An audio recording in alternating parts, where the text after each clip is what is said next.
Welcome to the Historic Preservation Commission. June 3rd, 2025. Could I call this meeting to order? And we'll have roll call, please. Amy? Okay. Commissioner Dodson? Present. Commissioner Goings? Absent. Commissioner Dietrich? Present. Commissioner Hernandez? Present. Commissioner Rowland? She is out at the present time. She might make it. She's been late. Commissioner Amos? I'm here. Commissioner Gunnelson? Present. Commissioner Hunt? Present. Commissioner Bianchi? Present. Commissioner Watkins? Present. We do have a quorum. All right, thank you. I was getting worried there with the weather getting good. Could everybody join me with the Pledge of Allegiance, please? I Pledge allegiance to the flag of the United States of America and to the republic for which it stands, one nation, under God, indivisible, with liberty and justice for all.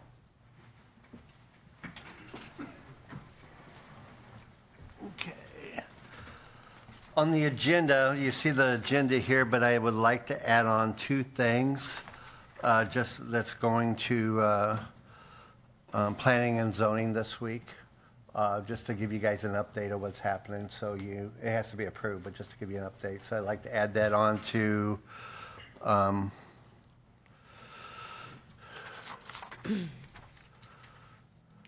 you want to make new that- business number 2. Okay.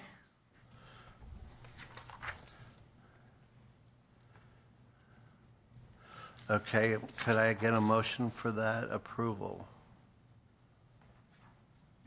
Move to approve. Second. Or Chris? All in favor? Aye. The agenda is approved. The minutes were sent to everybody, email.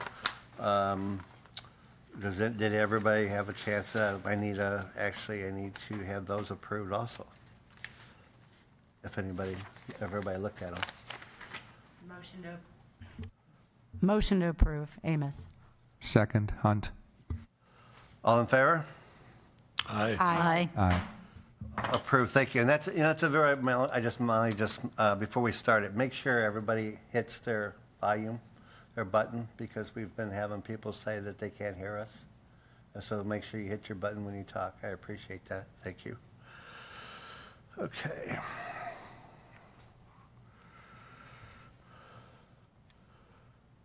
Okay, that's any comments now. We'll go on to old business. We'll go to Commissioner Hunt on the cemetery. Yeah, I don't have anything much to add. We don't have any new names added to our list. Haven't received any emails, and I don't think it's been in the email blast the last couple of weeks that I've seen. So we're kind of stagnant again on the list of individuals. And then the only other thing I had, I guess Tanya may talk about, is if there's an update on the Guthrie burying ground. And that's all I have, Rick. Okay. The only thing I know we have to still go out and check out a few cemeteries yet that we need to see where they are on their progress with the HOAs. We need to schedule it with Brian and. Yeah. Okay. Well, we can still get out there because all I hear about is traffic. Okay. Commissioner Rowland, Education Committee, she's not here. So we still have things on hold on the Education Committee as far as pamphlets and what we're going to do there. So I will move on from that. Commissioner Amos. Nothing to report at this time. Okay, thank you. After vacation, right? Absolutely. Okay, Miss Davies there. Well, because I was, nicely, what's the word I'm looking for? I'm totally drawing a blank. Introduced by Commissioner Hunt, I will give first an update on the Guthrie Cemetery, which the update is not a great update, but at least it's an update all the same. So they did go out on Friday, May 30th. Our code enforcement team did, as was the date of the follow-up. They did see that there is still no new fencing up. There is caution tape up. The representative from the city did reach out to the property management contact and has left a voicemail. He said he would let us know when he hears something back. I told him we were meeting tonight and asked him to let us know if he'd heard anything by then. So I don't think he has, but they are following up with this, with the cemetery and with the management company as often as they possibly can. Okay. Any questions on that? Thanks. I would just ask, is there a certain point in time when the city would start to fine them or do something to make this get moving? Because I think this has been going on since February, if I'm not mistaken. It has been, and the city can start to fine them. I know that they had asked for one extension, so I don't know. I would imagine once they hear back from the property management contact, or if they don't hear back from the property management contact, that's when they'll start to put some violations and fines on there if they're not in compliance. Thank you. You are welcome. If I found out any other information, I will pass that along as it comes up. I wanted to give also a brief update on the Mercantile Westoff building. We have been talking about how to best present them with the local historic designation site recognition from the city. And in talking with the general manager there, Zach, he has indicated that their 1-year anniversary as Goodwood is coming up in August, and they are most likely going to have some of the owners down from Kentucky, over from Kentucky. Geography's not my thing. And we had talked about possibly doing some sort of joint recognition event for them. So we are looking at August. By then, well, I say by then, when we first started talking about this, it was cold outside, and we were like, we really want to wait till the patio will be open. Well, I think we've hit that point in the year. So, but we are looking at August to do some sort of recognition. Obviously, we'll invite all of you. We plan to invite the elected officials, the mayor, staff from City Hall, as well as the Chamber of Commerce in addition. Any questions on that? Well, yeah, you'll send out an email in case it's, well, I don't think it'll be ahead of our meeting, our August meeting, do you? But It shouldn't be. because we don't meet in July, so. Right, yes, but if I do get anything, I'll make sure I send that out to you as soon as possible. But I I would appreciate imagine it would be probably mid-August. I don't know what their actual grand opening date would be, or what it was when they. I can't remember myself either, but yeah. Thank you for that. You're welcome, and I have another. Good. And that, well, it's not really an update, it's an update of no meaning, because we don't have an update on the grant requests that we have put in. I know Amy worked to submit the Education Committee's brochure grant, and then the Alexis, who is now in Economic Development, had submitted the grant for Sage Chapel, and we've not heard anything on either one of those. There is a lot of discussion up above our heads about whether or not grant funding will continue. We've not been told it won't. We just are not certain as to the status of the grants at this point. Lastly, no updates on the traffic box signal program. I know John is not here to hear that, but we have been waiting to hear back from MoDOT. They had the agreement with their higher ups, and Mike Snowden has been following up with them to try and get that agreement finalized. I just looked it up. Goodwood, opened August 12th of last year. Okay, perfect. I imagine it'll be mid-August then that we'll be looking at holding that event. That's all I have, other than it's great to see you all, and You too. we'll miss you in July. Thank- Thank you. Well, and volunteer services still needs help for the festival. So if everybody get emails from them, they are still looking for help, I believe, with Freedom Heritage Fest. Yes, they are. That is a huge event. So that is a great way to plug volunteer services. So thank you for that reminder. Yep. If you're interested in volunteering at all at Heritage and Freedom Fest, check out the website. There's a lot of availability to help out with that event. Yeah, City basically shuts down except for that event. So, Okay, I have a question. On my planning and zoning question, can I move that to number 5 so I can save number 1, new business open? So after Tanya here, can I talk after Tanya? Sure. Is it new business or old business? Well, some of it's, I guess it would be new business. Okay, well, we can put it on as 1 and then move the presentation. Okay, can we do that then? Thank you. And what it's about is actually let me pull this back up on my phone.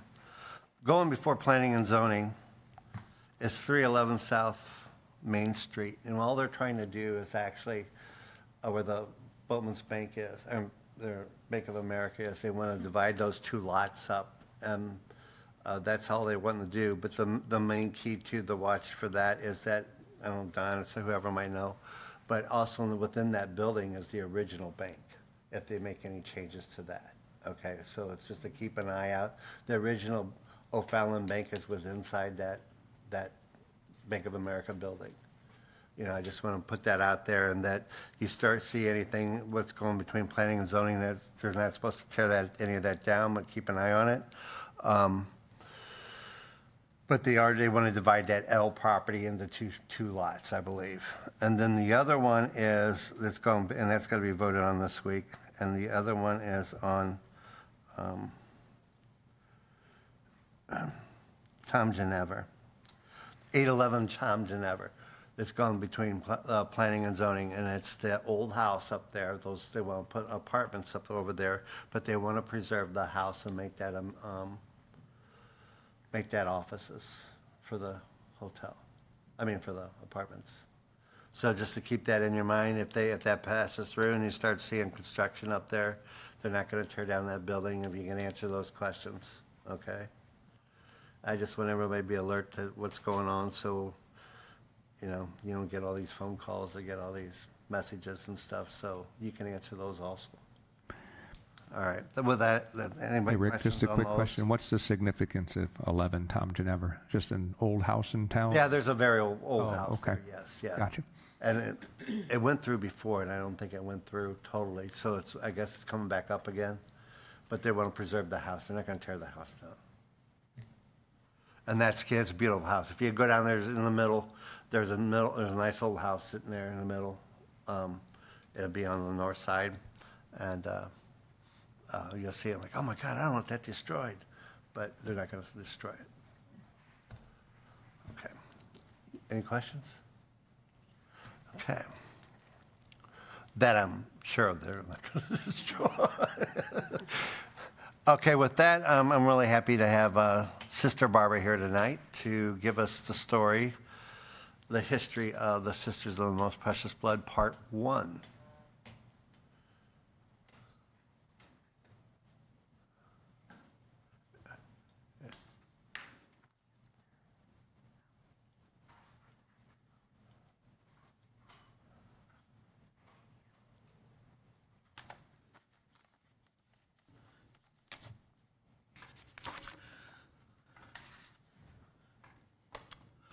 Well, hello, everybody.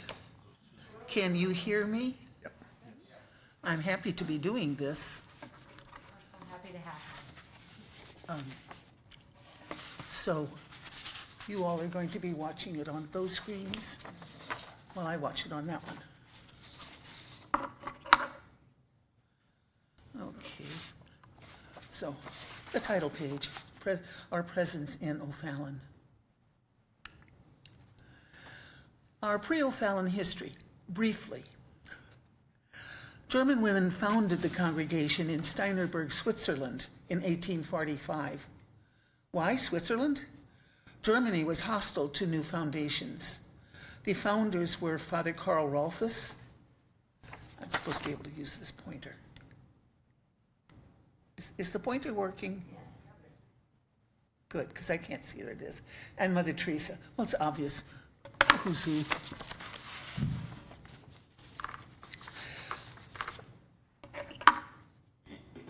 Okay.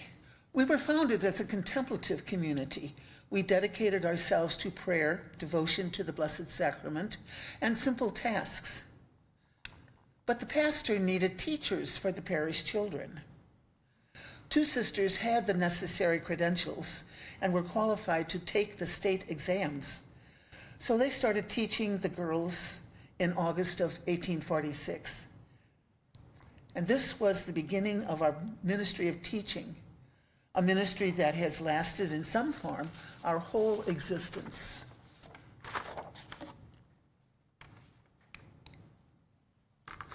Revolutionary fever was sweeping throughout Europe and brought with it hostility toward the Catholic Church.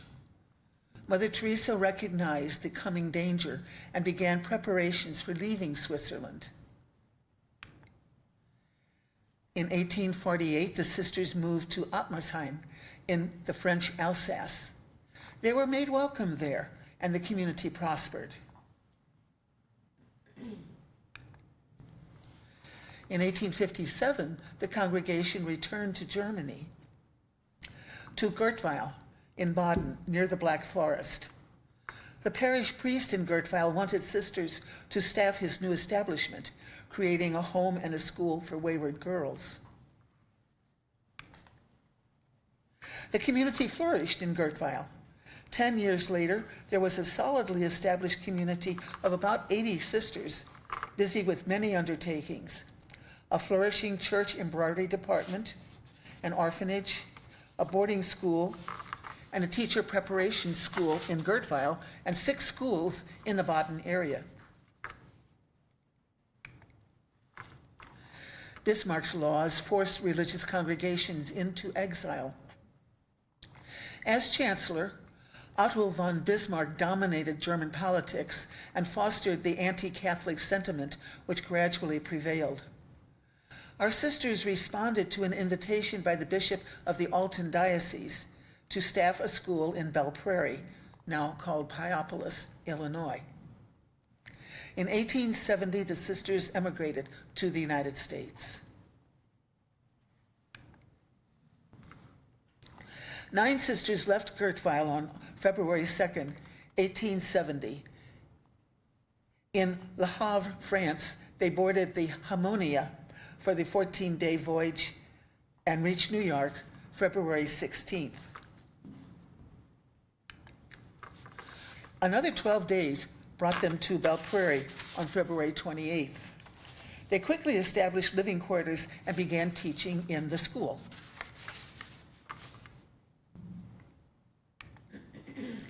In 1873, the sisters came to St. Louis, to St. Agatha's Parish. The Alton Diocese had a new bishop who imposed certain controls on the community, or he wanted to. Mother Augusta could not accept these restrictions and sought to leave the diocese. With the help of Monsignor Henry Mulsiepen, the community found a home at St. Agatha Parish in South St. Louis in 1873. And if you're wondering where St. Agatha is, think Bush Brewery.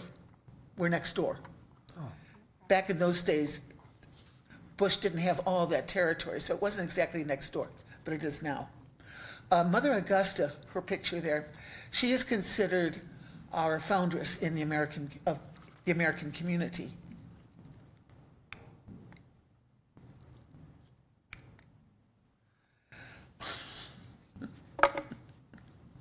St. Agatha was too small for the community.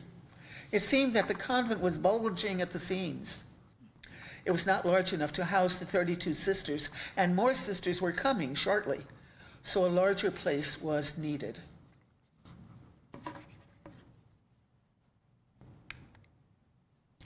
Now, O'Fallon history, briefly. A book titled A Report of a Journey to the Western States of North America, written in German, of course, by Gottfried Duden, presented such a flattering description of the Missouri River Valley that it prompted thousands of German immigrants to settle in the region, beginning already in the 1830s. This influx of German immigrants populated the area that has become O'Fallon.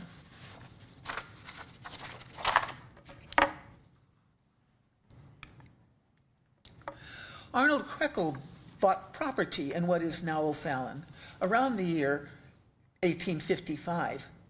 He granted a right-of-way through his property to the North Missouri Railroad, later called the Wabash, owned by John O'Fallon. In 1856, Krekel named the railroad depot O'Fallon in honor of the railroad's owner. In 1860, the O'Fallon name was extended to the whole town. Nicholas Krekel is credited as the founder of O'Fallon. At the time the railroad station was built, there were no houses. When Nicholas Krekel came to O'Fallon, he built a house and opened a general merchandise store.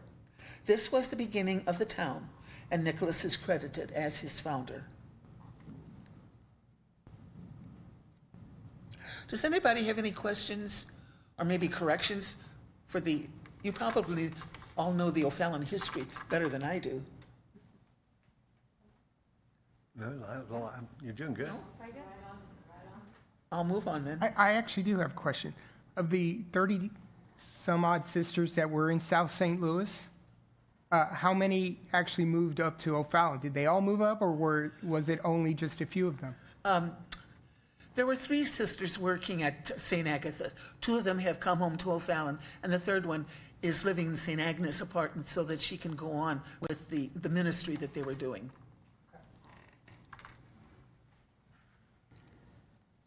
So where am I? Okay. Soon people began building homes in what was then known as the village of O'Fallon. They built homes in the rich farmland about.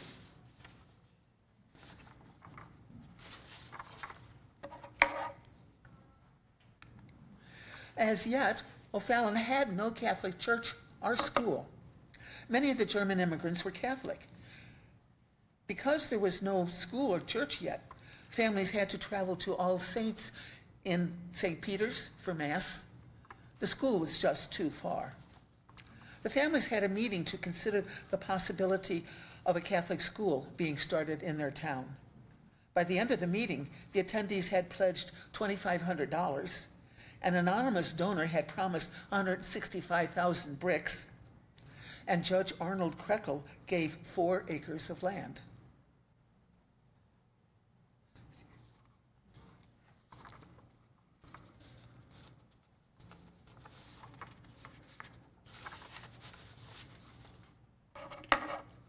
Giving you time to contemplate that map. Okay. Church of the Assumption of the Blessed Virgin Mary. Assumption Parish was established in 1870. The church was ready in 1871, but still there was no school. However, a week later, after the dedication of the church, the school did open, with 20 pupils attending. The children were taught by a German-speaking lay teacher, Herr Josef Justige, who was paid the princely sum of $25 a month. This was only a temporary arrangement, since the pastor, Father Sonnenschein, was searching for a teaching order of German-speaking nuns to teach his German-speaking children. Herr Justige taught for a year and a half, from September 1871 to March of 1873.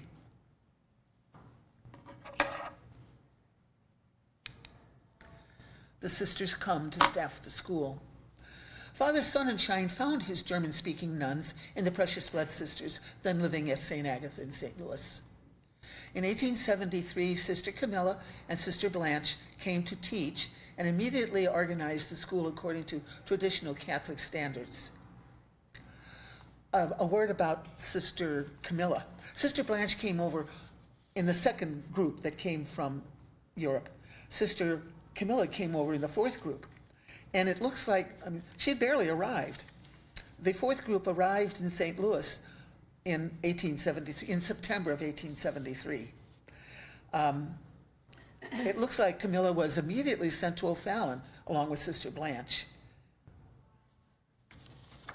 She didn't even have time to unpack her bags, I don't think.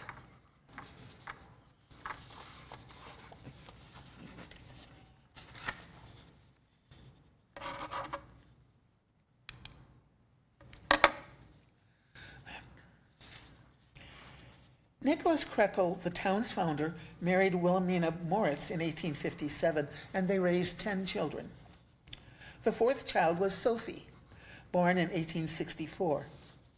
It is likely that Sophie, at age 9, and her siblings attended the new Assumption School. Something about the sisters seemed to have appealed to Sophie because in 1885 she entered our community. She was professed in 1889. Sister Raymunda was missioned to parishes in Nebraska, Illinois, Missouri, and St. Louis, but never to O'Fallon. She died at age 70 on June 10, 1934, of bone cancer, and she is buried in our cemetery.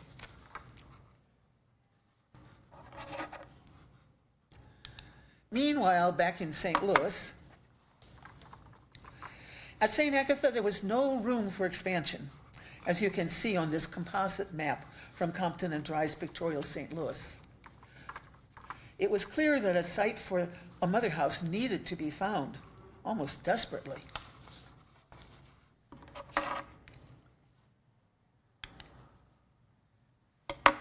Sometime in the spring of 1873, the decision was made to erect the mother house, and Monsignor Mosipin assisted Mother Augusta to locate a site for the mother house in O'Fallon, Missouri.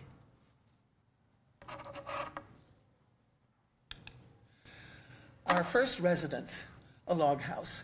Sister Camilla and Blanche and 2 other sisters were already living in a log house on property which Engelbert Gers of O'Fallon had sold to Monsignor Mosipin.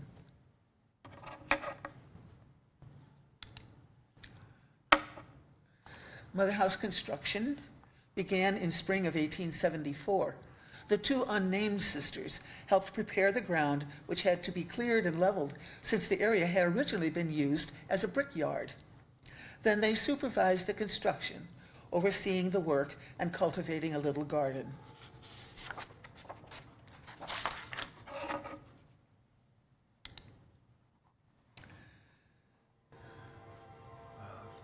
I think I turned the page wrong.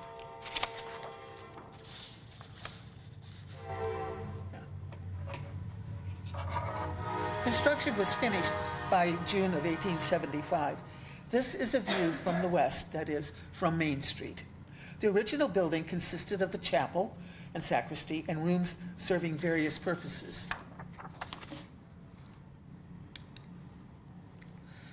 A view from the north. Artist's concept of what the original building looked like standing alone. The view is from the north, that is, from the driveway, as you drive into the grounds. That's the view. A view from the south. That is, from the railroad tracks. The main entrance faced toward the railroad tracks. With all of the other buildings put up around, it's just hard to imagine that the main entrance was there. A view from the east. No photo from this vantage point exists. This is the artist's conjecture about how it may have looked. And notice the door into the chapel over there on the right side, and the main entrance over on the left side. Here's the door to chapel in reality.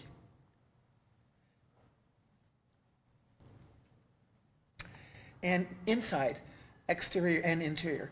The chapel extended 3 stories high.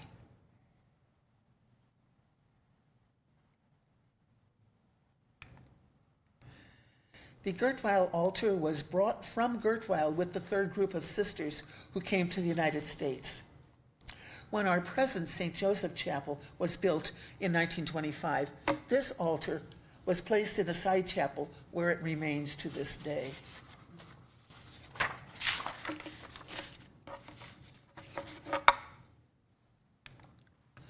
Balconies. Balconies on the south wall of the chapel. On these balconies or lofts open from the 2nd and 3rd floor corridors. From the 2nd balcony, the infirm sisters could observe Mass. The 3rd floor balcony adjoined the novitiate quarters.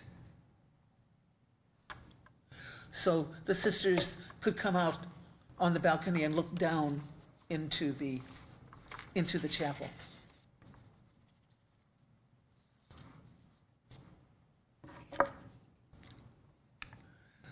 All right. That was the first building. We now turn to the second building, the next building. We call it the North Wing. It's as if the sisters moved into the first building, settled in, and realized we don't have enough room. So the next building was built a year later, in 1876. We don't waste time. Okay, first building and the North Wing. This view of the first building in the North Wing is from the east, like way out there. Note the red arrow pointing to the main entrance, looking toward the railroad track. Note the fence. Those are grape arbors and garden plots in the foreground. And note the red arrows. See, there are sisters standing there. I hope you can see it. Is that a barn? Say again? Is that a barn? A farm? A barn? A barn? Oh, it's a shed. It's not a barn. Okay. The barn comes later. Okay.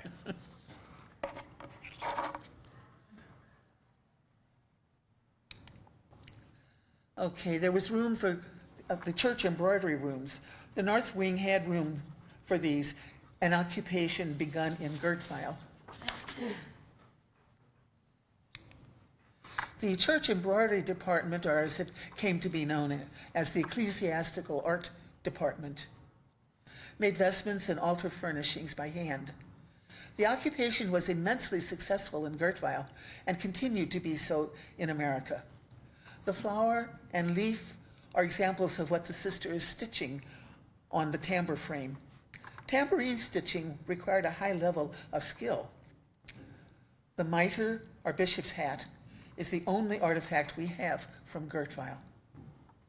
Seal, do you want to add anything at this point? Well, I could tell a little bit about those articles. We actually still have in our museum the mitre, which is the hat, the bishop's hat. We have it because the sisters had begun it in Germany.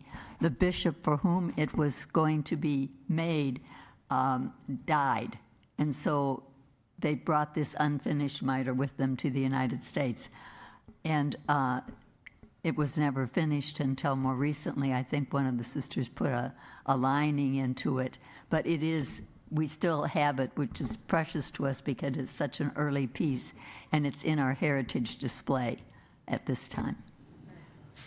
Looking at the other two pieces there, there's two different stitches that the people used. One was called a tambourine stitch, and it's done with a little, almost looks like a little crochet hook, and you go through and make a twist with it. And so the leaf is that kind of stitch. It all forms of little loops, whereas the flower is flat stitch, back and forth, short and long, they called the stitches.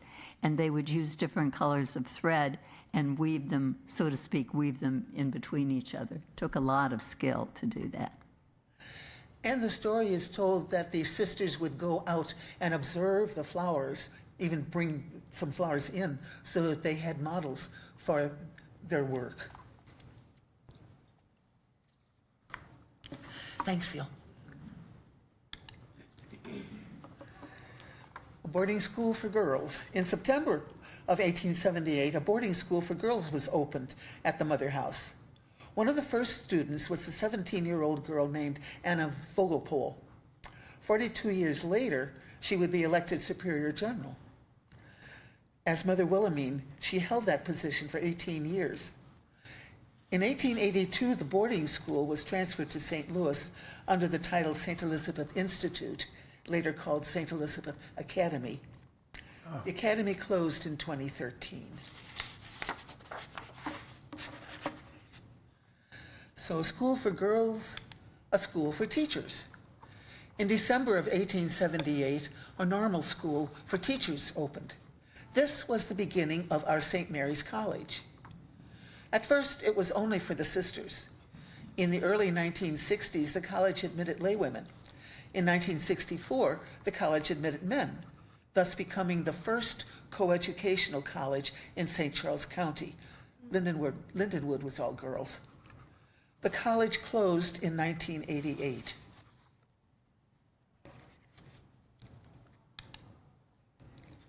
Down on the first floor there, the dining room, the scullery, and the kitchen. This view is from the south. The first floor contained these rooms. Scullery, that's nun-speak for dishwashing room.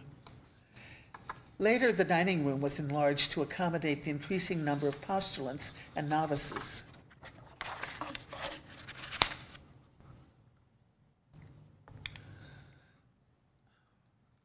Oh, did I turn to page? I wasn't finished with my script. All right, the north facade of the north wing. Note the two sets of steps leading up to doors. They're gone now, but their outline remains. Note the door to the chapel in the first building. The north wing had rooms for classrooms and dormitories.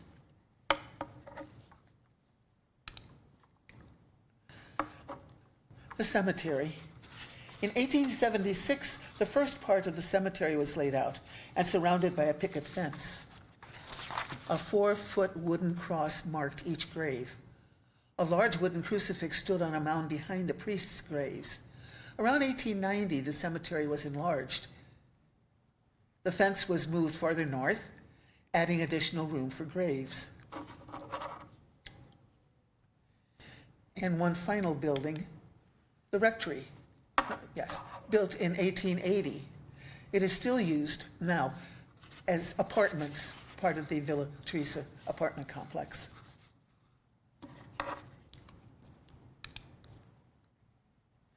Sister Ernestine, in her essay titled Community History as I Remember It, wrote, "There was now a period of time to get the community firmly established so it could more ably support itself. In 1885, the laundry and guest rooms were built. Here is the first laundry building, long since torn down. The pond in the foreground supplied water. The yellow arrow, note the porch under which apple butter was cooked.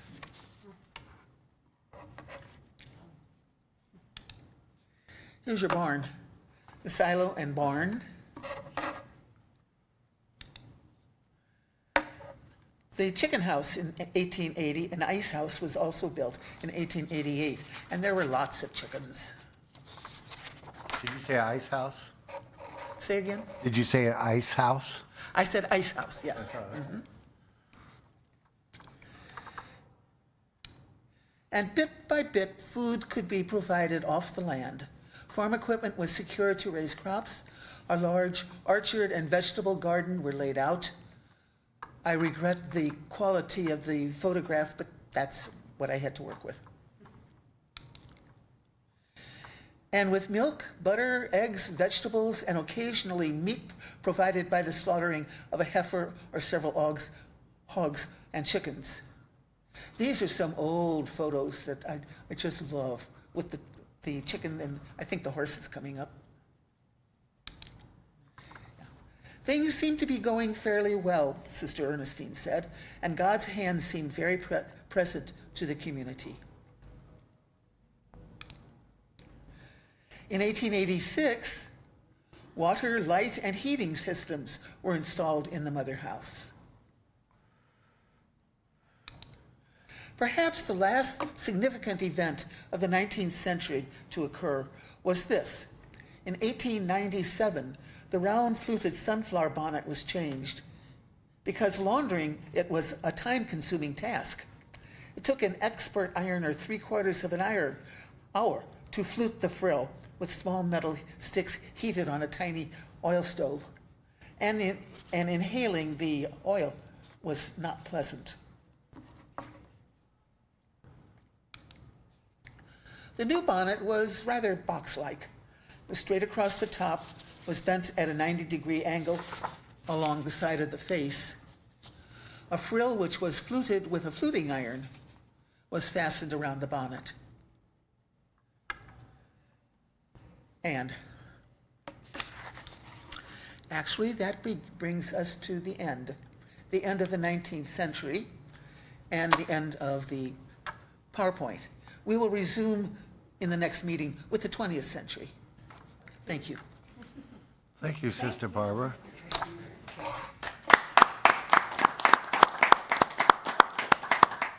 Do we have any questions? Questions?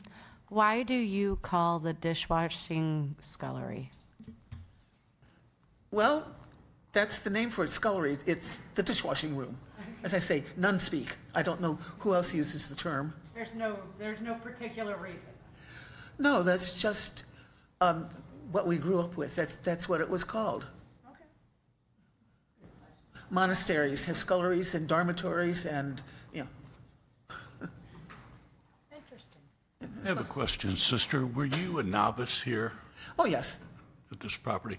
And there was no other Precious Blood convent at that time other than here? I'm not sure. And there has never been another Precious Blood convent. This was it? This was our mother house, yes, Correct. if that's what you're asking. Yes, ma'am. We had many missions, you know, out at parishes, convents out there. Correct. But this was the mother house. When we moved in 1875, we stayed. Right. Right. I had the pleasure as a young man to serve Mass over here Aha, yes, for Sister Marcella. yes. Yeah. And just a fantastic background. For me, I was also in Assumption grade school.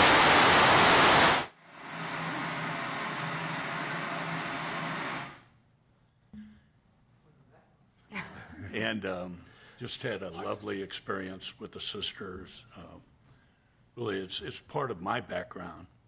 I was then taught by the Dominicans at St. Dominic. Yeah, and then I worked for many years for the Sisters of Mercy down in Frontenac and St. John's Hospital. So I got a little bit of nunnery in me, I guess. But I do appreciate it. You've given so much to the community, the Sisters of the Precious Blood. You mean so much to us. I'm hoping I can do justice to that in the next, I think my mic went off. We can hear in the next presentation. Sister Marcella is still alive. Right. She is, what, 97, 98? In there someplace.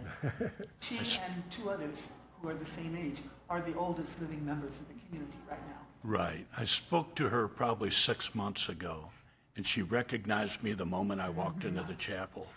Oh, you And make yourself memorable, huh? Yeah, I think that's what it was. My two daughters went to St. Mary's. Oh, And I went to St. Mary's for a summer in math, with math to get my teaching degree, but they saved my daughters' lives by putting them in the education that they gave. One of them's sitting right here. Yeah, so I really am thankful for them. And the girls that graduated with Ann, went to college together, roomed together, they're still together. They even went to Italy together last summer, so they've all stayed friends for years. it's wonderful to make friends like that. The other one went a year to St. Mary's and then went to St. Dominic. She didn't make me very happy with that. I wanted her to stay at St. Mary's, but she liked St. Dominic. Yeah. Co-ed, right. Mr. Dietrich, you're too young to have gone to Assumption High School. Yes. Thank you. Any other questions? I do, I have, you talked about the change at St. Elizabeth. Was that St. Elizabeth that was down there off Gravois? Right. Yes. Yeah, that's where I think my cousin was a teacher down there, passed a year ago, so, yeah. Brandon, Arsenal, Louisiana. And Yeah, go ahead. I was gonna say, and after we closed the school, then it was sold to the International Institute, Okay. which we were so thrilled about because it's continuing to serve the needs of the The people there. Exactly, thank you, yeah. And the other question is, I remember when I first moved out here, we used to walk down there. And do you still have any fruit trees down there? Do we still have, Fruit trees, No, I don't, I think they're all all gone now? The only thing that still bears fruit is that old magnolia, what's it called? Mulberry, the old mulberry tree. we don't have a persimmon tree anymore, do we? Yes. We do, okay. No apple orchard or cherry orchard, those are gone. Okay, I knew when I first came out here that there was some fruit trees out there and big on fruit trees, so. Do we have any other questions? Amy, Tanya, anything? No, thank you for coming out, though. That was a wonderful presentation. I'm really excited about the next 2 and next 3 too. Part 2 and part 3, sister, so at least you know ahead of time. But thank you very much for being here this evening. I appreciate being invited, so I was happy to do it. Okay, with that, do anybody have anything that we need to talk about? Because we're going on break on July. If nothing else, I will close this meeting. Good night.